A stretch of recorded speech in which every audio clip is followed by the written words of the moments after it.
Hi friends, welcome back to my YouTube channel. ಎಲ್ಲರೂ ಹೇಗಿದ್ದೀರಾ? ಎಲ್ಲರೂ ಚೆನ್ನಾಗಿದ್ದೀರಾ ಅಂತ ಭಾವಿಸ್ತೀನಿ. ಎಲ್ರಿಗೂ ಶಿವರಾತ್ರಿ ಹಬ್ಬದ ಹಾರ್ದಿಕ ಶುಭಾಶಯಗಳು. ಸೊ ನಾನು ಇವತ್ತಿನ ವಿಡಿಯೋದಲ್ಲಿ ಅಕ್ಕಿ ತಂಬಿಟ್ಟನ್ನು ಯಾವ ರೀತಿ ಮಾಡೋದು ಅನ್ನೋದನ್ನು ತೋರಿಸ್ತಾ ಇದ್ದೀನಿ. ಎಲ್ಲೂ ಸ್ಕಿಪ್ ಮಾಡಿದೆ ವಿಡಿಯೋನ ಪೂರ್ತಿ ನೋಡಿ. ಮೊದಲಿಗೆ ನಾನು ತಂಬಿಟ್ಟು ಮಾಡೋದಕ್ಕೆ ಇಲ್ಲಿ 1 kg ಆಗುವಷ್ಟು ಅಕ್ಕಿನ ತೊಗೊಂಡಿದ್ದೀನಿ. ಅಕ್ಕಿ ಯಾವುದಾದ್ರೂ ಪರವಾಗಿಲ್ಲ, ನಾನಿಲ್ಲಿ ಸೊಸೈಟಿ ಅಕ್ಕಿನ ತೊಗೊಂಡಿದ್ದೀನಿ. ಮೊದಲಿಗೆ ನೋಡಿ, ಅಕ್ಕಿನ ನೀಟಾಗಿ ಹುರ್ಕೋಬೇಕಾಗತ್ತೆ. ಈ ರೀತಿ ಅಕ್ಕಿ ಸ್ವಲ್ಪ ಕೆಂಪಗಾಗಬೇಕು, ಅಲ್ಲಿವರೆಗೂ ಹುರ್ಕೋಬೇಕಾಗತ್ತೆ. ತೋರಿಸ್ತೀನಿ ನೋಡಿ.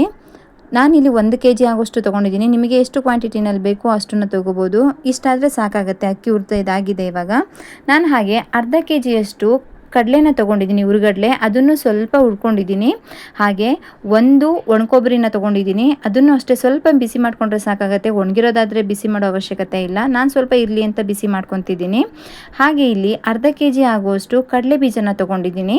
ಕಡಲೆ ಬೀಜನೂ ಅಷ್ಟೇ ಚೆನ್ನಾಗಿ ಹುರ್ಕೋಬೇಕು, ಕರುಮ್ ಅನ್ನಬೇಕು, ಆ ರೀತಿ ಹುರ್ಕೋಬೇಕಾಗತ್ತೆ.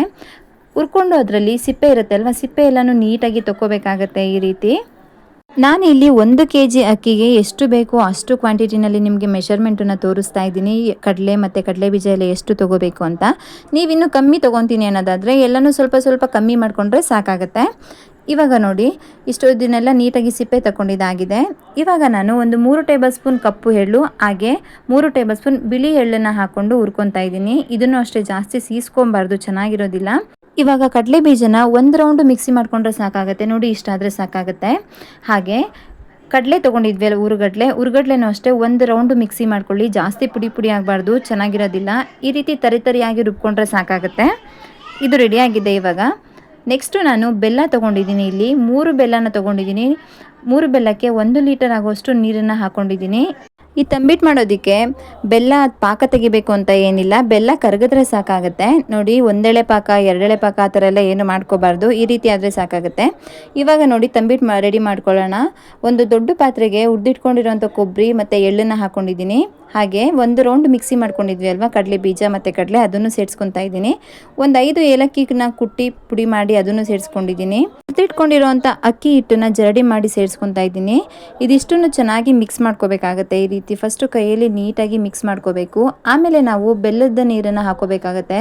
ಬೆಲ್ಲ ಕರಗಿಸ್ಕೊಂಡಿದ್ವಿ ಅಲ್ವಾ, ಅದನ್ನು ಹಾಕ್ಕೊಂಡು ಚೆನ್ನಾಗಿ ಮಿಕ್ಸ್ ಮಾಡ್ಕೋಬೇಕು. ಎಲ್ಲನೂ ಒಂದೇ ಸಲ ಕಲ್ಸಕ್ಕೆ ಹೋಗಬಾರ್ದು, ಗಟ್ಟಿ ಆಗಿಬಿಡುತ್ತೆ ಬೆಲ್ಲದ ನೀರು ಹಾಕ್ಕೊಂಡಿರೋದ್ರಿಂದ. ನಮಗೆ ಎಷ್ಟೆಷ್ಟು ಬೇಕೋ ಅಷ್ಟನ್ನು ಮೊದಲಿಗೆ ಸ್ವಲ್ಪನೇ ಉಂಡೆ ಮಾಡಿಕೊಂಡು ಆಮೇಲೆ ಮಿಕ್ಕಿದ್ದನ್ನು ಕಲಿಸ್ಕೊಂಡ್ರೆ ಆಗುತ್ತೆ. ನೋಡಿ, ನಾವು ಮನೆಯಲ್ಲಿ ಆರತಿ ಮಾಡಬೇಕು ಮಾರಮ್ಮನ ಹಬ್ಬಕ್ಕೆ, ಅದಕ್ಕೋಸ್ಕರ ನಾವು ಈ ರೀತಿ ಉಂಡೆನ ಮಾಡ್ಕೋತಾ ಇರೋದು. ನಿಮಗೆ ಯಾವ ರೀತಿ ಬೇಕೋ ಆ ರೀತಿ ಮಾಡ್ಕೋಬೋದು. ನಾವು ತಂಬಿಟ್ಟು ಮಾಡುವಾಗ ಬೆಲ್ಲನ ಕರಗಿಸ್ಕೊಂಡಿರ್ತೀವಿ ಅಲ್ವಾ, ನೀರು ಅದು ಬಿಸಿನೇ ಇರಬೇಕು, ತಣ್ಣಗಾಗಬಾರ್ದು. ತಣ್ಣಗಾದರೆ ನಾವು ನೀಟಾಗಿ ಉಂಡೆ ಕಟ್ಟೋದಕ್ಕೆ ಬರೋದಿಲ್ಲ. ನೋಡಿ, ಈ ರೀತಿ ಬಿಟ್ಕೊಂಡ್ಬಿಡುತ್ತೆ. ಅದಕ್ಕೋಸ್ಕರ ಬೆಲ್ಲದ ನೀರನ್ನು ಬಿಸಿ ಮಾಡಿ ಇಟ್ಕೊಂಡು ನೀವು ಆಮೇಲೆ ಉಂಡೆ ಕಟ್ಕೋಬೇಕಾಗತ್ತೆ. ಇಷ್ಟೇ ನೋಡಿ, ತಂಬಿಟ್ಟು ಮಾಡೋದು ತುಂಬ ಸಿಂಪಲ್. ನೀವು ಒಂದ್ಸಲ ಟ್ರೈ ಮಾಡಿ, ಯಾವ ರೀತಿ ಬಂತು ಅನ್ನೋದನ್ನು ಕಮೆಂಟ್ ಮೂಲಕ ತಿಳಿಸಿ. ಇದಾಗಿತ್ತು ಇವತ್ತಿನ ವಿಡಿಯೋ. ನಿಮಗೇನಾದರೂ ಈ ವಿಡಿಯೋ ಇಷ್ಟ ಆದರೆ ದಯವಿಟ್ಟು ಒಂದು ಲೈಕ್ ಮಾಡಿ, ಕಮೆಂಟ್ ಮಾಡಿ, ಹಾಗೆ ಸಬ್ಸ್ಕ್ರೈಬ್ ಮಾಡೋದನ್ನು ಮರಿಬೇಡಿ. ಇನ್ನೊಂದು ಹೊಸ ವಿಡಿಯೋದೊಂದಿಗೆ ಸಿಗ್ತೀನಿ. ಅಲ್ಲಿವರೆಗೂ ಟೇಕ್ ಕೇರ್, ಬಾಯ್.